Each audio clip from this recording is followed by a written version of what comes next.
These are the actors whose ability to make us laugh out loud has stood the test of time. I'm ready to party with the best of them. And I'm gonna go down to the river. Welcome to WatchMojo.com, and today we're counting down our picks for the top 10 comedy actors of all time. Was that a fart? I don't know. For this list, we are scouring Hollywood history to find the funniest comedic actors who ever graced a screen.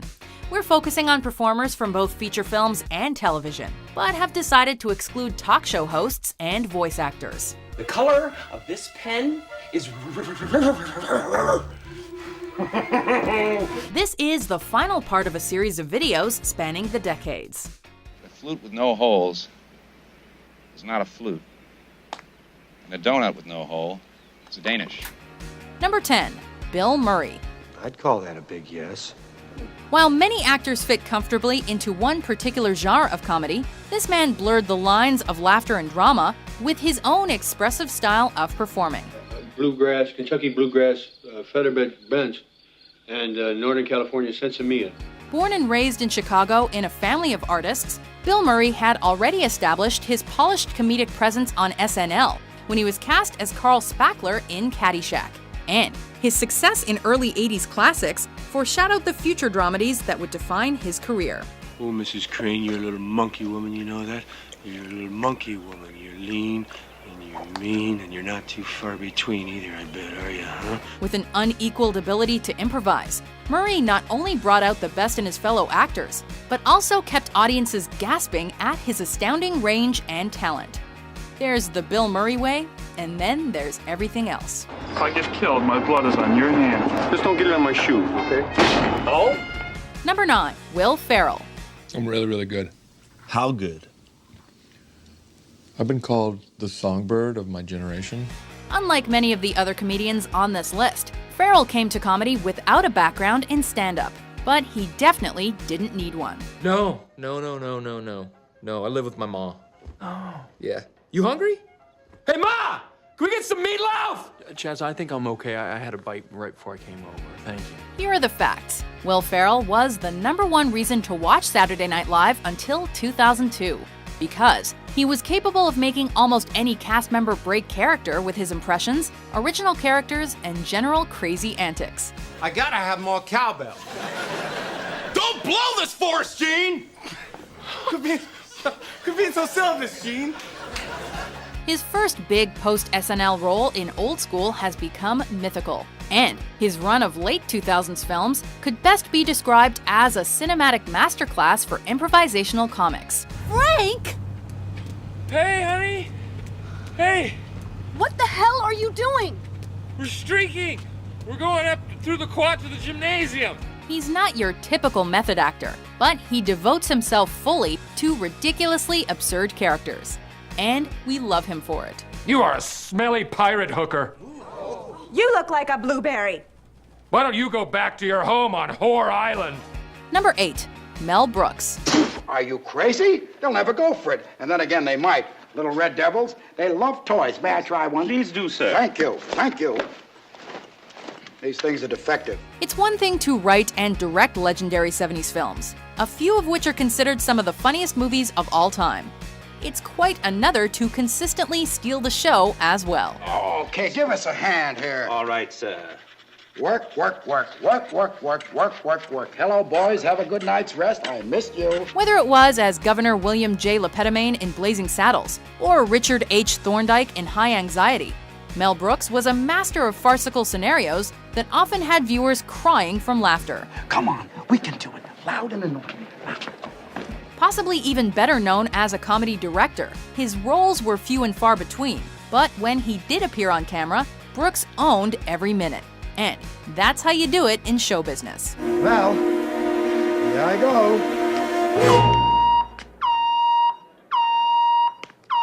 What is this, a game show? What did I been, a pinto? I'm sorry, sir, we're going to have to search you. Number 7, the Marx Brothers. I welcome you with open arms. Is that so? How late do you stay open? Chico, Harpo, Groucho. These three men changed the face of comedy in the United States at a time when Hollywood was still mostly an idea.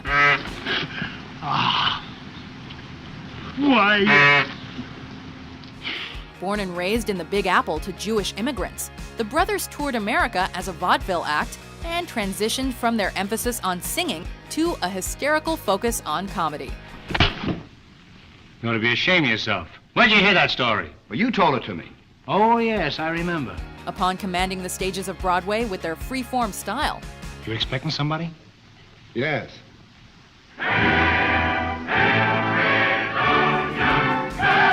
the Marx Brothers signed with Paramount Studios, and films like A Night at the Opera and Duck Soup became defining pieces of work in a blossoming industry. I'm a man of few words. I'm a man of one word, scram. Number 6. Eddie Murphy. Jesus Christ.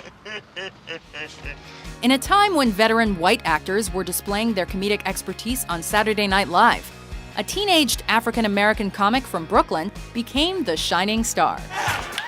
Get it wet now. Good God. Good God. Characters like Buckwheat and Mr. Robinson opened up a cultural dialogue in America, while simultaneously reviving the NBC show. Aunt, ties, the times are made. And when Eddie Murphy left to pursue a film career, Behold, Simi, life, real life. his balls-out style of comedy made him one of the most successful stars of the 80s. You know what I am? I'm your worst fucking nightmare, man. I'm with a badge. That means I got permission to kick your fucking ass whenever I feel like it. He connected with audiences by highlighting taboo subjects and successfully transferred his stand-up act to the big screen. Y'all didn't know I was a ventriloquist, too.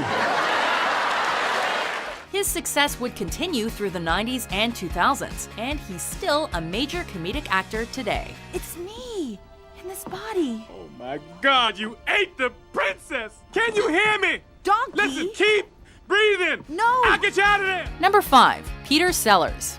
Ketu?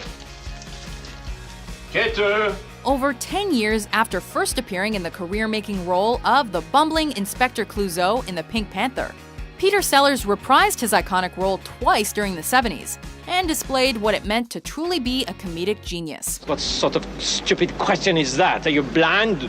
Yes. Oh, I see. Yes. From the walk to the talk, Sellers always brought a unique identity to his characters, and he bookended his Pink Panther roles with equally extravagant performances in The Optimists of Nine Elves and Being There. This is just like television, only you can see much further.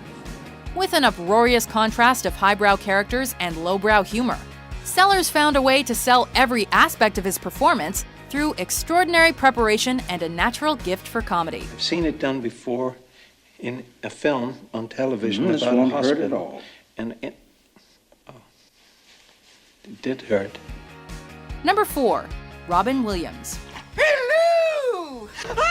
Already a comedic legend by 1990, this intellectual whirlwind brought unrivaled originality and energy to each and every role. I have a hard-on for you the size of Florida. One of the busiest actors of the decade, Robin Williams challenged both himself and audiences with dramedies like The Fisher King and Patch Adams. Either way, I'll probably still be viewed as a thorn. But I promise you one thing. I am a thorn that will not go away.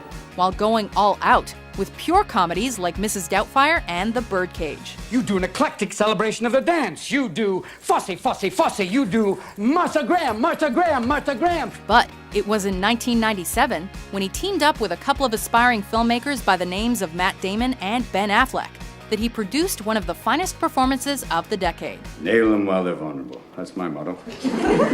A role tinged with a little drama, a little comedy, and tons of heart that earned him an Academy Award.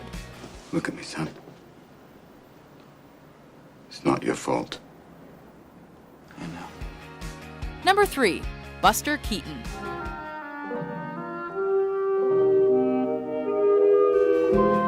Long before he became known as the Great Stoneface, a child named Joseph Keaton performed for his father's traveling vaudeville show, which was co-operated by Harry Houdini.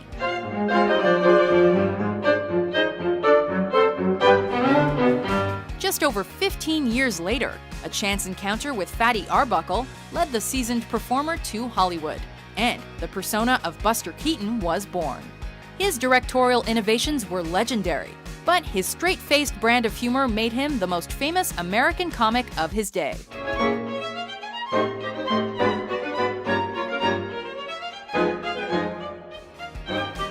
Part magician, part stunt guy, and part leading man, Keaton transcended the perceived possibilities of film before the existence of talkies.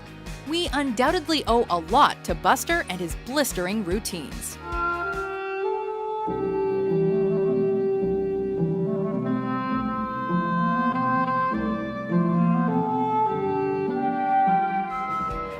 Number 2, Jim Carrey. Thank you. Thank you too much. After a few lukewarm big screen performances in the 80s, this innovative Canadian reinvigorated his screen presence by joining forces with the Wayans family on In Living Color. And all hell broke loose in the world of comedy because there was a new sheriff in town. Right in there. With surreal characters like Fire Marshal Bill, Carrey transferred that boundless energy and creativity to cinema soon enough. That's a lovely accent you have. New Jersey? Austria. Austria? Well then, good day, mate. With hits like Dumb and Dumber, Ace Ventura, and Liar Liar. I can't lie! Carrey's charisma was impossible to ignore. And with each remaining year of the decade, he cemented himself further as one of the most bankable comedy actors of the 90s. Everybody's been real nice. Well, that's because you have big jugs. I mean, your boobs are huge. I mean, I want to squeeze them. Before we unveil our top pick, here are a few honorable mentions. Steve Madden. Steve. Well, just don't do something. Sit there. That is, class dismissed. You may go.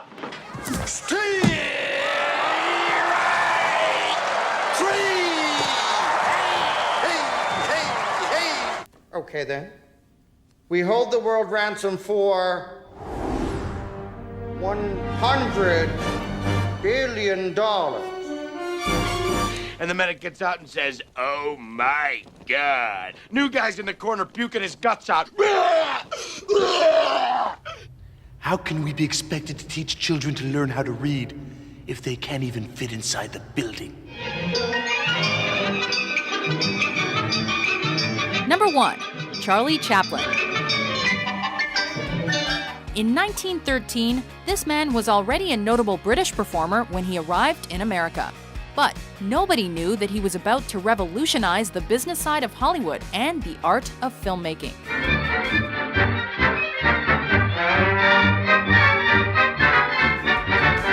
With his down-and-out character named The Tramp, Charlie Chaplin found a way to emotionally connect with audiences while simultaneously lifting their spirits.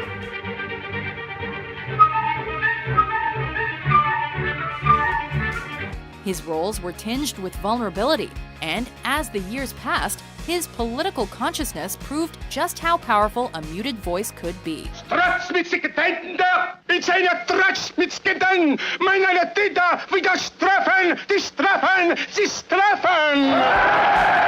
Even when sound trumped the idea of silent cinema, Chaplin continued to work on his own terms well into the 1950s.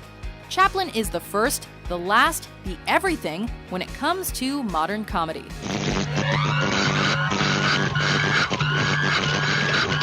Do you agree with our list? How about new, you crazy Dutch bastard? Who's your pick for the greatest comedy actor of all time? With new top 10s published every day, be sure to subscribe to WatchMojo.com. No way!